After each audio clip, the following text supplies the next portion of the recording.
आखिरकार भारत ने वो कर दिखाया जो बहुत सारी टीमें जो हैं वो नहीं कर पाई। भारत ने पर्थ के अंदर ऑस्ट्रेलिया को शिकस्त दे दी और बॉर्डर गवास्कर सीरीज के अंदर जो है वो 1-0 की बढ़तरी हासिल कर ली है।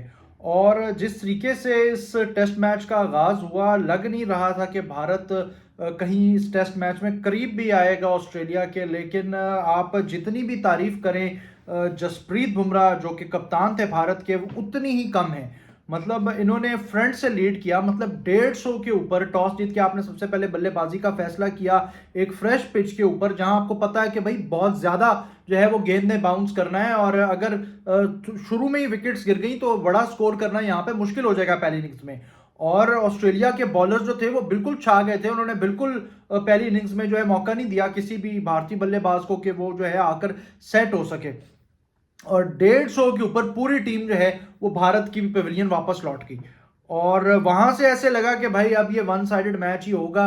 ये शायद एक बिला वजह का जो है ना एक ढंढोरा पीटा जा रहा था, एक बिल्डअप दिया जा रहा था एक ऐसी टीम को जो कि शायद डिजर्व नहीं करती। लेकिन भारत ने जो है वो सबको गलत प्रूफ करके दिखाया। आप इस चीज से अंदाजा लगाएं, आते साथ ही जो है भारत ने विकेट्स जब हासिल करनी शुरू की तो उसका उन्होंने सिलसिला जो है उसको थमने नहीं दिया। और जसप्रीत बुमराह से तो ऐसे लग रहा था कि ऑस्ट्रेलियावी बल्लेबाज जो हैं वो इतना ज्यादा खौफ खा चुके हैं, इतना ज्यादा खौफ खा चुके हैं कि शायद उनको समझ ही नहीं लग रही थी कि गेंद उनका जो है वो अंदर स्विंग होके आ रहा है, बाहर जा रहा है, सीम कर रहे हैं, क्या हो रहा है वो बिल्कुल समझ नहीं पा रहे थे जसप्रीत बुमराह की बॉलिंग को।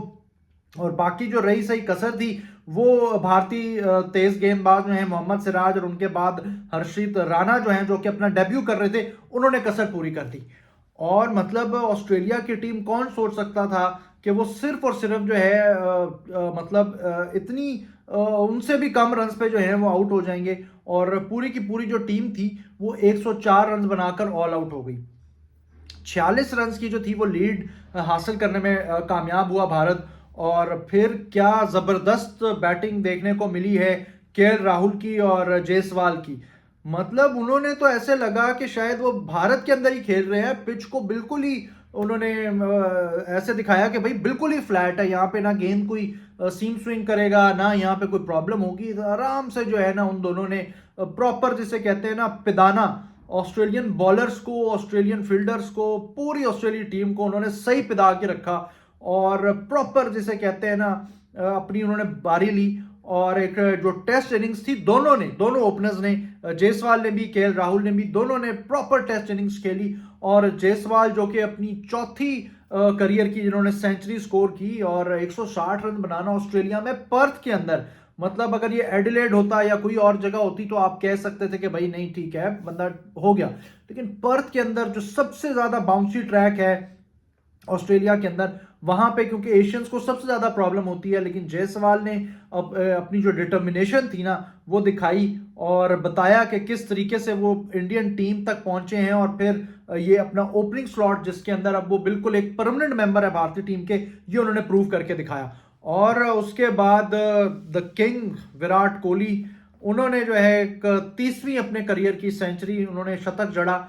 और ये जो मेरा ख्याल है उनकी सेंचुरी थी one of the best centuries, इस वजह से कहेंगे कि एक तो बहुत अरसे से वो रन्स, बड़े रन्स बनाने में कामयाब नहीं हो पा रहे थे, अंडर प्रेशर थे और जिस तरह का क्रिटिसिज्म उनके ऊपर हुआ जा रहा था। और यही वही बात होती है कि ये जो बड़े मैच के प्लेयर होते हैं, इन्होंने यही world cup T20 world cup के फाइनल के अंदर इन्होंने परफॉर्म किया और आज, और ये जिस तरीके से अब इन्होंने पर्थ के अंदर सेंचुरी स्कोर की है वो लाजवाब कर दिया था। मतलब कोई मौका इन्होंने हाथ से जाने नहीं दिया ऑस्ट्रेलियन बॉलर्स को, जो है ना उनको टिका के हर जगह, ग्राउंड के हर जगह एतराफ उन्होंने स्ट्रोक्स खेले, चाहे वो थर्ड मैन के ऊपर से उन्होंने जो छक्का लगाया और जिस तरीके से उन्होंने स्वीप शॉट्स खेली, जिस तरीके से उन्होंने निकल के क्रीज से स्पिन को खेला, वो बिल्कुल बेबस कर दिया था। और असल चीज आप ये अंदाजा लगाएं कि कौन सी टीम ये सोच सकती थी कि ऑस्ट्रेलिया की जो टीम है उसको कोई ऑपोजिशन डिक्लेयर करके जो है वो दे रही है कि हाँ जी आए, अब हमने डिक्लेयर कर रहे हैं, अब आप आके बैटिंग करें और चेज करें अगर आप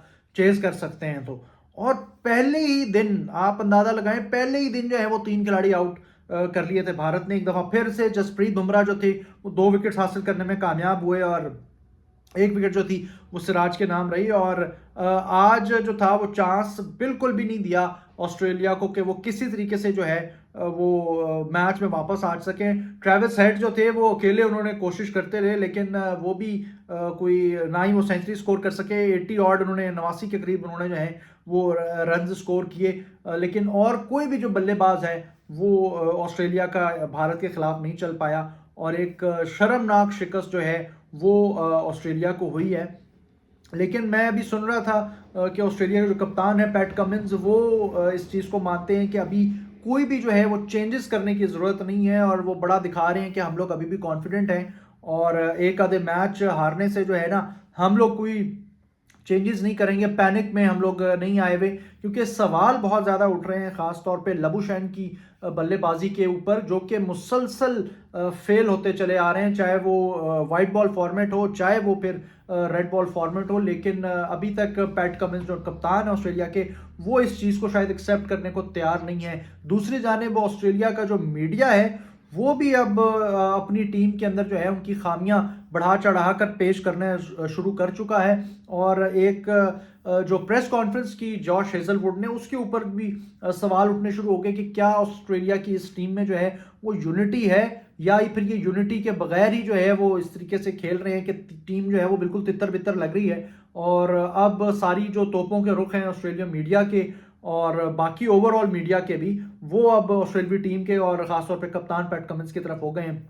देखते हैं कि अब किस तरीके से जो है ये ऑस्ट्रेलिया टीम कम बैक करेगी। दूसरी जानब ये भी बड़ा इंटरेस्टिंग होगा कि रोहित शर्मा की वापसी के बाद जो है वो किस तरीके से भारतीय टीम रिएक्ट करेगी।